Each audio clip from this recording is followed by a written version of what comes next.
a potential title decider here down under, and it's lights out and we are underway. Good start from pole position by the number 71 of Yuma Sasaki. Sergio Garcia from the middle of the front row got away really well as well. So did Diogo Moreira, the young South American, coming through from the second row. In fact, Garcia will lead, and Moreira sweeps on the inside of Ortola to take second. Ethan Guevara at one place. Carlos Tatai's had a poor start. He's dropped back down the order, and Foggia did not get a well away either. Kelso made a brilliant start from the fifth row behind him and went straight past the rocket. Really good launch by Garcia from the middle of that first row, then to take the lead instantly. Superb start by Moreira, then he's gained 3 places, 5th to 2nd. So Guevara comes to the first sector in 6th. Dennis Foggia is down 2. He's already down into 14th position. Guevara aggressive on the inside of Sasaki into the middle corner. He's gone well wide. I don't know if he just got a little bit of slipstream there and missed his braking marker, because Guevara was briefly up there into 4th place ahead of Sasaki. He drops back down to around 7th or 8th. Yeah, so he's got work to do. He's got David Munoz right behind him, which when you've got a world championship at stake is not the rider you want. Piling the pressure on. Garcia then leads from Moreira and Ortola, who's held 3rd place off the line, but this is the danger point of the circuit.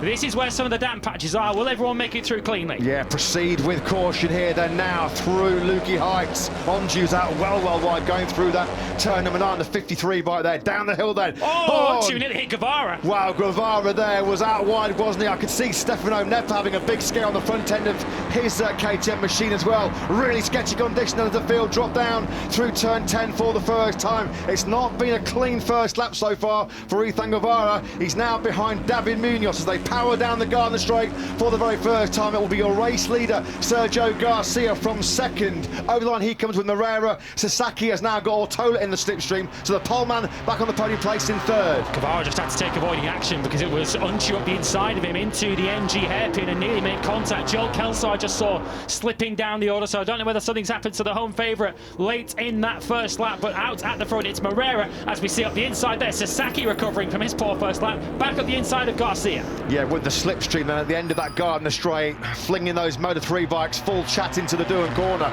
But Garcia got swallowed up by both Moreira and Sasaki in the southern loop then, and Garcia, I think Ortola is going to attack him potentially on the inside into the Miller corner. Garcia does pounce back on the inside of Sasaki, and that's nicely done by Sergio Garcia into that turn number 4, named after Thriller Miller on the eve of his home Grand Prix here yesterday. Whatever it is with Kelso, it's a problem with his transponder, because I could just see him there in the back of the leading group, so I can promise you Kelso is still there. You can see him there on the yellow 66 with the red crash helmet, so don't worry if you don't see him on your timing screens. He is there in that leading group. Into Lukey Heights, through the Hayshed into Lukey Heights. You can see a damp patch on the outside there, which the race leader Moreira went through, but it didn't hurt him at the moment. It does look at this stage as if the vast majority of this racetrack, including at Lukey Heights, is dry.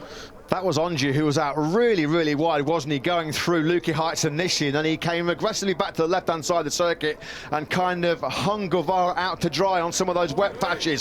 Scary moments indeed, nerve-wracking moments. The nerves already pretty frayed here, aren't they, for the Gas team. Heart-stopping moments then there for them. Gino Borsoi could barely look at the screens then now as Sasaki used the top speed of that Husqvarna